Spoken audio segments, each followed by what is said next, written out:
Welcome back, YouTubers, to my channel of an everyday life of an Aspie. If you're following me right now and you're new to my channel, I'm AspieAnswersAll, and I'm all about sharing my life story with OCD, depression, and the like, basically, so that hopefully you can gain a better understanding behind the mask of all these pre-diagnosed conditions, and hopefully that, maybe we can connect and relate to one another, because I decided to do this channel basically to support others and mentor others, even though I may not be, qualified, as they say, but I feel that based on my everyday experiences and training, as I shared so many times before, that hopefully it will be of value use to me to actually just reach out to others, and hopefully maybe in the same retrospect that if anyone feels that way to do it with me, they can do so privately on my Facebook page or Twitter, or even just basically going about it just in a nice way. And all further ado, guys, if you've been following me from this day on, I'm just basically talking about another mental health series, basically based on intrusive thoughts. In the last part, I was talking about what are intrusive thoughts, how to go about these intrusive thoughts just briefly, basically, and why it happens. So, as I said before, basically, in this one is the second part of it, of the first introductory of that piece, basically, how to go about it. How do they start of these intrusive thoughts, maybe is the best way to illustrate it to you. As I said before, basically, though, however, that you got to bear in mind that it doesn't always happen with people with anxiety disorders. It can happen to people without them, just to clarify. And also, another key thought is, as I said before, I can continue on, basically, is that, with that key example that I shared about that elderly woman, basically, walking down the street, minding her own business as I'm walking down the street, slowly walking past a real fast car, reversing up the driveway, having that thought pattern process about, why it's happening and stuff, or wishing something bad for them to happen when it might likely to happen. And as we know, we should just actually remember that's just a horrible thought. We should actually change our thinking processes along the way. So no further ado, guys, this is part 2, just to continue on to elaborate a bit more what I'm sharing with you all about the intrusive thoughts. This is about how do they start, basically, just to gain a better understanding on how intrusive thoughts can actually, in reality, just pop up out of nowhere. As I said, they come uninvited and unannounced with us. So therefore, let's go. Just take a moment while you're sitting there, while you're watching, basically, to think about the different kind of thoughts that can wander through our minds, as I shared before, currently. If you find yourself at work or in a meeting at work, basically with your work colleagues, and your mind starts to wander off, did I turn off the lights in my bedroom? Did I basically turn off the dishwasher before I went to work this morning? What will I have for lunch? Or another one in advancement, what will I have for dinner, and so on and so forth. You will not be paying attention to what's going on at hand, but maybe paying attention to maybe these thoughts that's wandering around. But that's just, however, normal, because you're obviously going about your daily schedule or business, and a thought of a sexual nature that you consider disgusting or obscene then pops up out of nowhere, poof, into your head, unannounced, uninvited. Then again, you'll decide to pay serious attention to that, however, as it will not be just neutral. By all means, what I mean by not being neutral here is it will probably make you feel something in your body, with all these mixed feelings and emotions going on, versus, you may feel anxious, for example, embarrassed, you feel your face is going to go red, basically, you screw your face up as if somehow you can shake that thought off, of that, imagery thought process. You basically get a small stress response for the first time it does happen. So what does this do is the next question you'll be asking on this, on how it starts. Okay, stress responses and intrusive thoughts. Right, as we know, our brain stores potentially dangerous situations, as well as just our brain is a strong, powerful tool. It can build us up, tear us down, depending on what we're doing, based on it, ruminating on those thoughts, regardless what it may be, the what if maybes and all that, of the negatives versus the positives. So therefore, we just need to basically know, how to go about it, as I said like earlier in the very first piece.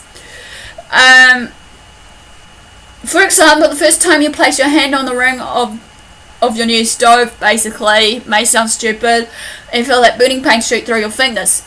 The hand and all the nerve endings up your arm, you will feel it, obviously, and then the brain will take note, feeding that information of the pain receptors in the fingertips, sending those chemical hormones and neurotransmitters right back to our brain, sending those signals, basically, you know, ouchie, ouchie, ouchie, ouchie, ouchie, you know, alert, alert, alert, take off, sort of thing.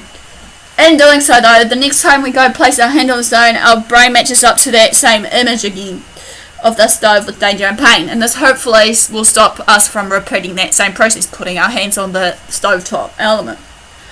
Okay, you may be thinking, for that key example I just shared, what does it have to do with intrusive thoughts? However, quite a lot, really, because I'm trying to illustrate and clarify a few things here to gain a better understanding, actually educate you all about what I know about this, or just educate you also to the point that hopefully we can know what's going on. When we know we have these intrusive thoughts, or first start having them, you know, makes us feel something in our body. As I said before, that classic example, placing our hand on the stovetop element. Okay, it may make us feel something in our bodies, such as those feelings and emotions of anxious, nervous, fear, shame, and then obviously somehow in our brain, it will switch a chemical signal or so, basically, to match that thought and feeling that we were feeling at that time. However, if you're a visual person, your intrusive thoughts may be intrusive images. However, okay, in this case, your brain may make a stronger link between the thought, image, and feeling that you're feeling at that presence in your body.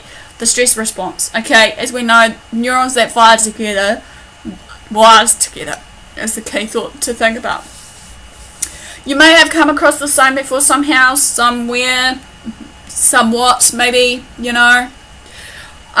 What it means in this context, though, of what I'm sharing with you all today, though, however, is that when we create, like, some sort of hard wiring inside our brains, okay, like a little pathway for it, where the thoughts and images and how we feel in our body all connect one way or another. As I said, you know, every part of the brain is different, parts of the sections has different, you know, functions to do with our everyday life, you know, how we go about things.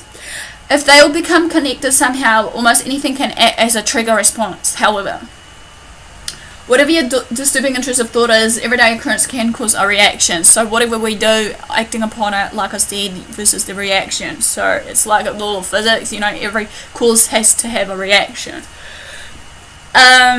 For example, if you keep thinking that you're going to cause harm to yourself or others, you might likely to be cooking dinner as normal, minding your own business, you know, basically.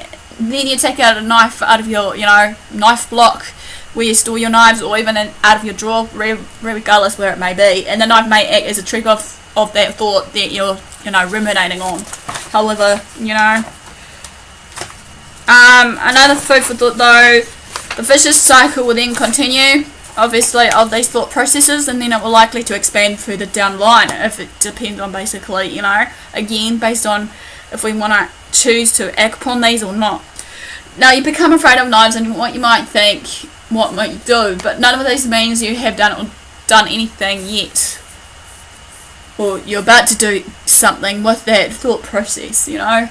So basically this ends the second part, which I'm going to continue on with this, basically, which is the